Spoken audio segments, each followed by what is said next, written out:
seemed to have an issue with it then. Now it happens again. Everyone's all up in arms about it.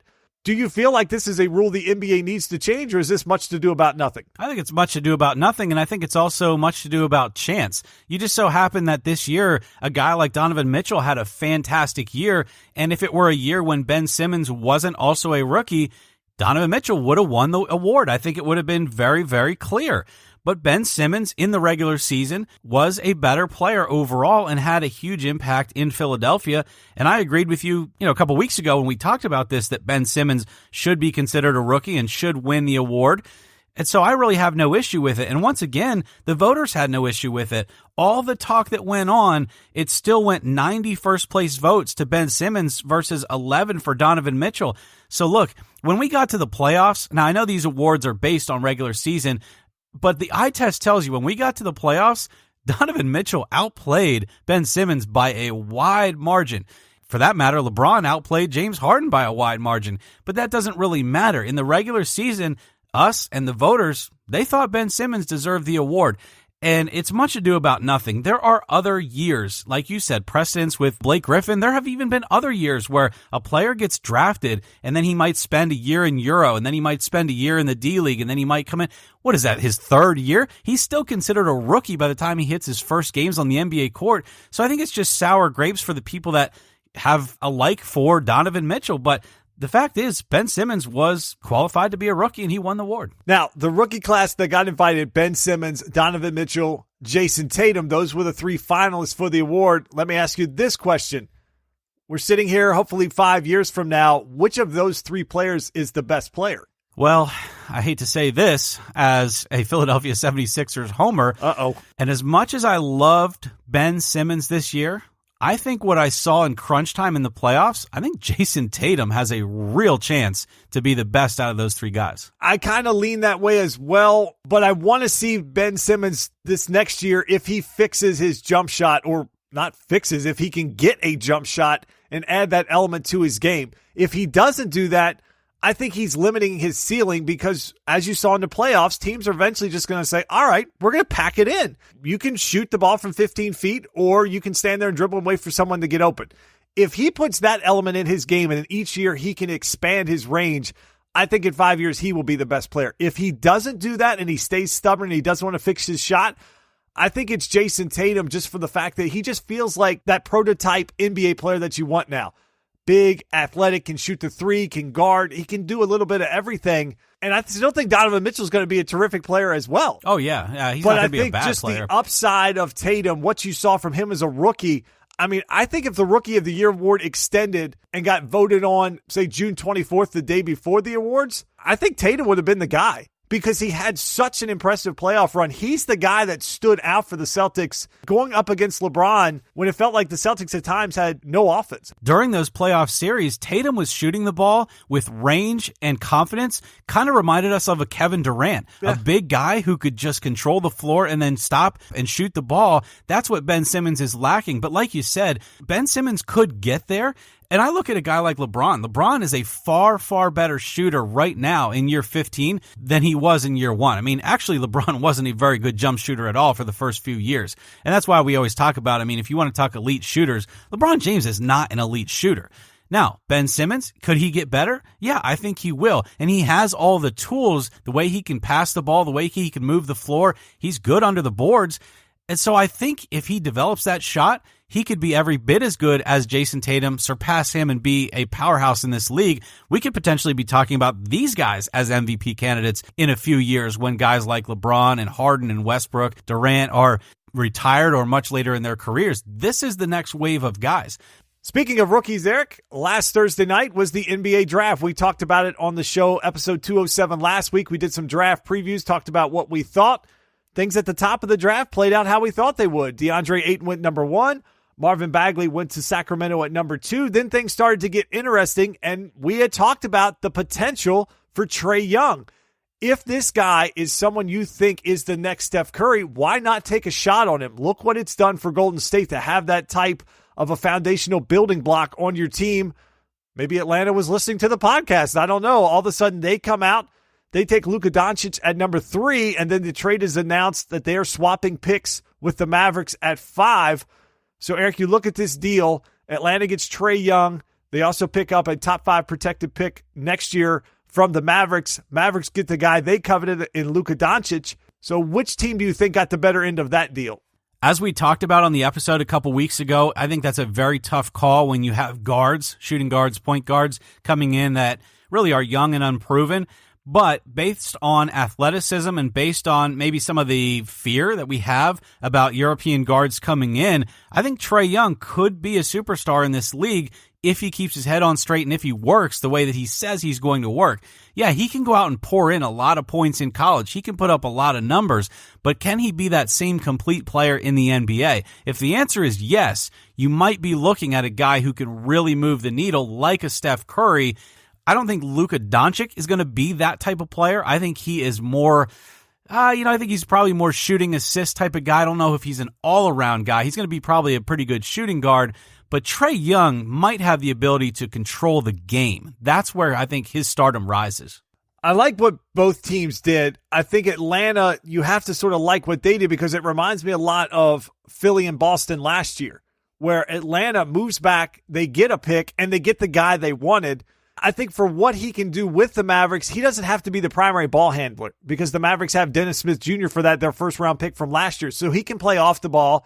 They can do a lot of things in Rick Carlisle's system with 2 guards. He's always sort of liked to play with 2 guards. They just haven't really had that type of ammunition to give him. So now he's got 2 good young guards. But for Atlanta, even if Trae Young is slightly behind Luka Doncic and he doesn't develop as fast, or maybe he's just not as good, if that pick falls out of the top 5 and say Atlanta gets next year pick 6, 7, 8, that's another really good asset that they have because they need all they can get. They are strictly in rebuilding mode.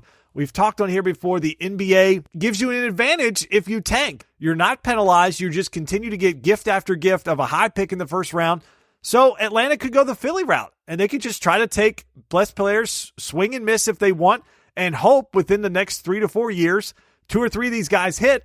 And then we're talking about the Atlanta Hawks in 5 or 6 years as the next superstar team with all these young guys. So for them, I think it was a low risk. They get the guy they wanted, and they get a pick. I sort of like what they did. Our Sixers, again, Eric, this time making first-round pick, but they do sort of the opposite role. They fall back in the draft, get the guy that they want, and they get a pick. But, boy, did they ruin one of the best stories of the draft. ESPN is making out over all this. Oh, Mikal Bridges, he's a Villanova guy. He's a Philly guy. He has a locker in the Sixers arena from Villanova playing there. His mom runs human resources for the Sixers. Commissioner Silver gets up, announces it's Mikal Bridges to Philadelphia. Oh, Twitter's going crazy, and it's a love fest.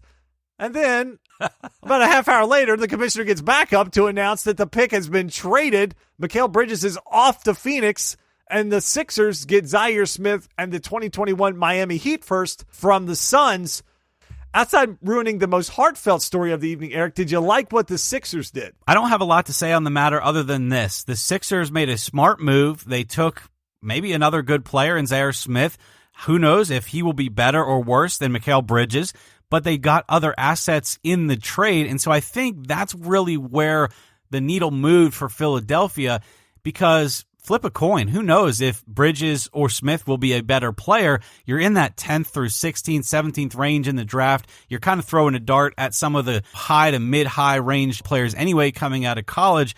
It's a coin flip as to which one is going to be better, but they might have thought that Smith fit their system better and they get a pick later on. They kind of just continue to build their opportunity to draft players later. I can't hate the move until I see these guys play on the NBA court. That's what makes it hard with these moves is we've never seen them play. We don't know how they're going to come out into the league. The one thing I liked about Mikal Bridges when they drafted him and that I was happy with as a Sixers fan is the fact that he was a catch-and-shoot guy and he could play defense. And when you start to think about back to the conversation we just had about Ben Simmons, he's a guy that needs shooters around him because it helps spread the court. You can't sag and you can't just hang out in the paint when you have a guy standing there at the three-point line that can catch it and shoot it and make you pay. I like that aspect of what they did. Zaire Smith is not a three-point shooter right now. I think he only attempted 40 shots this past season in the NCAA, so that's not part of his game. He's a gritty guy. He likes to get to the bucket. But how many of those guys do they need in Philadelphia? At some point, you got to draft guys that can shoot the basketball. That's what we just talked about with Boston doing is they have multiple guys that can play wings, are athletic, and can shoot the three. You just look at the Golden State Warriors, what they can do. Their guys can play multiple positions. They all shoot the three well, except for Draymond, but their main guys shoot the three well. They spread the court. To me, Zaire Smith may be a great player, but I don't like the fact that Simmons, Fultz, and Zaire Smith, all these draft picks that they keep taking in the first round, can't shoot the basketball. Is it that hard to take a guy in the draft in the first round that can shoot? Well, maybe they thought they were going to be moving LeBron James or Kawhi Leonard into the city soon, so those guys can shoot. They should go trade for Klay Thompson and get somebody that can shoot at this point. That's part of it I just don't get. When you look at the league and you know what you need, it sometimes confuses me with Philly what they're doing. Yeah, they have to then go out for buyouts and get Bellinelli and Ilyasova just to come in to be guys that, and look how effective they were for that team. They carried them in stretches did very well through the end of the year. They're both free agents this year for the Sixers, so they could lose both of those guys. And then what? There's not a lot of shooting left on this team. Redick's out there. They're going to have to re-sign him. So it just felt like they could have got a player at 10. It was a great story. He wanted to be in Philly. He fit the mold that they needed, but they went in an opposite direction. Another guy that didn't have a very good draft night, Eric, went to number 14, Michael Porter Jr. He was mocked all over this draft. He was as high as in the top 5. There was a lot of drafts that had him to Chicago, to Cleveland. His medical came out, didn't look good. There's a lot of talk he could basically be redshirted this year, may not even play a game, sort of like Ben Simmons did. Oh, God, we could be talking about the Rookie of the Year. That's what I was thinking. Again, in a few years. But Denver steps up. They take a swing at him at 14. For a team that's on the cusp of the playoffs, did you like the move by Denver?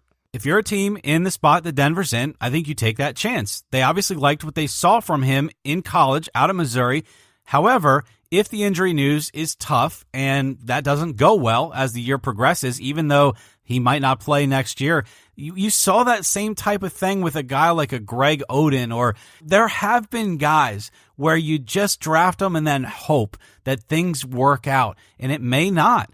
But sitting at 14th, I just wonder if there might have been better plays there than taking that kind of risk. But I'm not a Nuggets fan. I don't follow their beat writers. I don't know exactly what they're thinking, but it was sad to see a guy like Porter Jr., who, you know, like you said, was talked about pretty highly in the draft, just start to kind of fall and fall and fall. And at least from a story standpoint, it was nice to see him get picked up, have Denver take a chance on him, and you hope he does well, and you hope his injury heals and he has an NBA career. But from a team, I think it's a risk. It's definitely a risk, but over the last 30 years, there hasn't been an all-star that's been drafted at the number 14 position. So if you're Denver and you think you're just getting a guy that's going to be a backup, and Denver's got pretty good depth on that team, why not swing for the fences with a guy like Porter Jr.? Again, you're at 14. It's sort of low risk at that point. They have some forwards in Millsap, in Chandler. They have to figure out what they're going to do with Will Barton. Looks like they're going to sign Jokic to a max deal. But I like the move for them. If you want to rise in the West, you've got to take chances. You've got to go get players. You've got to go get young talent. And you've got to get young talent that can shoot the basketball, spread the floor for you, especially when you have a big guy like Jokic that can pass the ball so well and play from the post. So I like the move. I think it's a risky move, but I don't think they needed him this year. If they have to redshirt him and he doesn't play, I don't think it really hurts them that bad. And then they come back and it's almost like getting a really nice free agent. And again, he can sit back, learn the NBA game, get his body ready, get back into a position to play. The downside is he may never play for him, but there's a chance even at 14, he might have been a guy that was getting 15 to 18 minutes anyway. So I think for them, it's a nice move. I think if I'm a fan of that team, is there players around there that could have fit in better? Maybe, but even a guy like Zaire Smith, he's probably a year or so away from really contributing to your team. Why not take a chance on Porter? With this league not being very center heavy, we saw centers, DeAndre Ayton, go first, and a guy that a lot of people are talking about, Mo Bamba, goes 6 to the Magic, but those guys being talked about as pretty good players coming in. Do you feel like they do make a difference for the Suns and Magic respectively, or do you think those end up being wasted number 1 and number 6 picks maybe 2 or 3 years down the road? I think Ayton, yes, I could see him being a guy that can get the Suns over the hump and actually make them a team, have a defensive presence on that team. They have really lacked any type of bigs. I mean, they've very dependent on Tyson Chandler and Alex Len over the last 3 and 4 years. I don't think those guys have any type of ceiling like DeAndre Ayton has. Tyson Chandler years ago, yeah, he was a great player. He's old now. He's in the twilight of his career. He's just hanging on, making $12 million a year. but they were just a rotational mess. So